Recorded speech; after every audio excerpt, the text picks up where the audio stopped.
Hello, welcome to today's video diary for finding my way with Pi, purpose, intention, and emotion. I am Pi, and curiously observing how I'm feeling today. Well, I have to say the first half of the day, I had a pretty fantastic day. I am experimenting with setting a schedule for myself each day. And dedicating certain time allotments to things like taking care of myself, doing my exercise and my gratitude journaling, and writing for 30 minutes a day, either my poetry or writing a book. And then I have time dedicated to taking authentic action, which basically is the destiny part of appreciative inquiry or appreciative goal setting. That's when I take all of my self-concordant goals and the action steps I've identified for them from long-term to medium-term down to short-term, which is my to-do list for the day. That's when I start taking action on those to-do list items and just tick away at it, small things over time each day. And I set aside about an hour each day to work on those things that I already have outlined. And then I had time set aside for homework and coursework for my Master of Arts and Happiness Studies.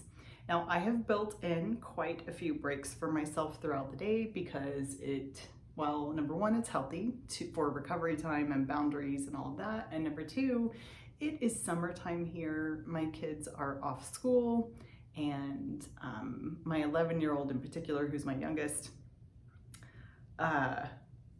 still gets a little bored, and so I try to take him to the neighborhood pool and get him outside and all of that. I agreed to last minute watch one of his friends for him today. One of his friends' moms reached out to me to see if I was available, and I was, and all that's fine. I love this kid. It usually turns into a great day, but my son was having just preteen moments, and an event happened. I call it an event. An interaction happened that I did not feel good about as a parent. I just reacted to something that had been building a particular behavior that I interpreted as disrespectful and inconsiderate, and has been building. It's something we've been working on for a while, so I guess my patience finally wore thin with it, and I called him on it, and his friend was here, and it's possible his friend overheard, I'm not sure, but my son was very upset. That could have embarrassed him. So then we had that dynamic, and then we just had a downward spiral of interactions between the two of us for the rest of the day. One of those days when you're a mama and you just feel so frustrated that it doesn't seem like you can get anything right, and your kid is saying the same thing to you. I don't feel like I can do anything right. And I'm just like, it was absolutely exhausting and frustrating all day long, to the point where I felt like, to use a phrase from my daughter, my social battery has died today. It's completely depleted, and I needed some time. Hubby, the saint, listens to my version of the interactions of the day as we're making dinner, a very late dinner, which got quite delayed because of these awful interactions and frustrating on both of our parts. Just could not see eye to eye. And then he listened to my son's version of it, and he offered level-headed, grounded guidance. Both of us desperately needed that kind of neutral third party to come in and help negotiate. And the night ended well because basically Hubby was able to put it in a way to my son that he understood. At least it seems like he did. And then he was able to tell him, your mom's hurting right now too. You need to go hug it out. So my son came downstairs and gave me the biggest, longest hug. And then he worked on being more reasonably agreeable. Let's just put it that way. And he cooked dinner with me, and then we watched this nature series show, about 1.5 episodes, and we both kind of fell asleep snuggling on the couch because we were both exhausted from the day. Now, I just want to reflect on this for a moment. For all of you mamas out there, perhaps this makes sense. I took a moment today while I had my son at the community pool, and I had my journal with me, and I wrote about it. What am I feeling? And all the things I just named: frustration, anger, exhaustion, just exasperation, just could not feel like I was getting it right. And then I even brought it down to like, what story am I telling myself about myself? What words am I using when I'm thinking about myself in this situation? And it was terrible. It was things like, I'm a bad mom, I overreacted and embarrassed my son. I was really berating myself. I felt sick in my stomach and I had a lump in my throat for how I handled a situation. And that I felt like I was a failure because I'm trying to teach my son consideration, but all I did was embarrass him, and he felt embarrassed and angry and hurt by that, and he didn't learn consideration at all. And then I just feel awful about that. And then I'm also telling myself stories like he's being defiant, or he's willfully ignoring me, or he's willfully, he's not caring. None of which I think is true. I don't think he's intentionally trying to do anything. So then I was like, well, what's the most important thing for me in this situation? And this is how I journaled through this.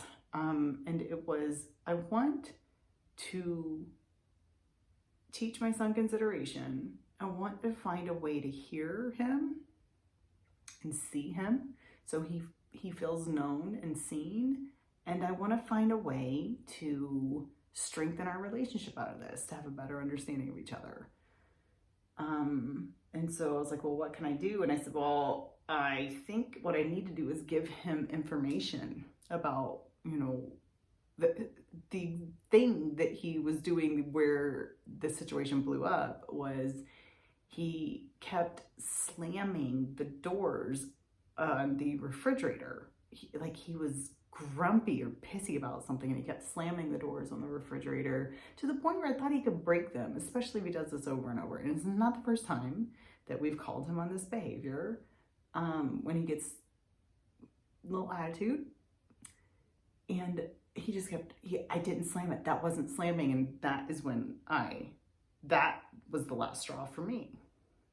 So I thought, what if I give him information about why that frustrates me and what I'm concerned about? Number one, it's consideration for essentially other people's property, because if he breaks the refrigerator, he is not the one that has to pay for that. So that's not cool that he has, blatant disregard for that. And number two, we are a single income family right now. It's not really on the books for us to fix a refrigerator right now. I don't want to have to deal with that problem, and want to teach him to be considerate of those things. He does not exist in a vacuum. So later on we had a conversation and I shared these things with him, but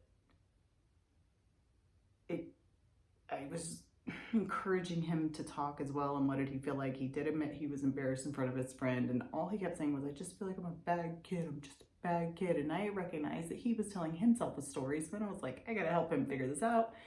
Long story short, that conversation, it just didn't go like I'd hoped that it would had. So for me, I'm experiencing, and I'm sure he was experiencing the same thing, just this negative downward spiral of interactions throughout the day. If you're a mom or a parent, I'm sure you've had days like that. And you just can't reset it or get it right. And some of them you wish you could take back, but you can't. And it's just frustrating. So I'm so deeply grateful to Hubby today for helping us with this situation. I know that there is still conversation and work on our relationship that we're going to be doing as we move forward. I know I'm committed to that. I know my son has the biggest, sweetest heart, and that it's not intentional. This is part of growing and all of those things. It's just the emotion of being a parent trying to raise a good, decent little human being is really hard on some days, on most days. It's just so, man, you just feel like you can't quite win. But such is life sometimes. And so we reset, reevaluate, try again, be honest, and maybe give ourselves some compassion and gentleness. Or maybe a little bit like, I've got some emotions about other things that are going on in my life right now, and I was tired today, and this had been building over time. I'm not perfect. I'm a passionate person, and sometimes I make mistakes. So let me learn what I can from this interaction and see if I can do better next time. We're just, not necessarily born knowing what the heck to do. There's no rule book here. And so we get to choose as we go through this. When we recognize something where we don't feel good about how, a choice we made or something we did, and we get the chance to look at that and say, why is that? What exactly was I thinking? What am I feeling? What is most important to me, and what can I do moving forward? And also, even just one small action is enough, because more will be revealed as you begin to move. So, it's just not all gumdrops and rainbows with parenting sometimes. I don't know how single parents do it. Kudos to you. You are rock stars and superheroes all in one. It's amazing. It's amazing. And this wasn't even a big thing. This is just, down in the trenches, day to day, sleeves rolled up parenting, just a day. That's all this was. So I suppose I should be grateful for that, huh? Well, hey, thanks for being with me on this journey. So glad you're here, and I hope it helps you too. We'll see you tomorrow.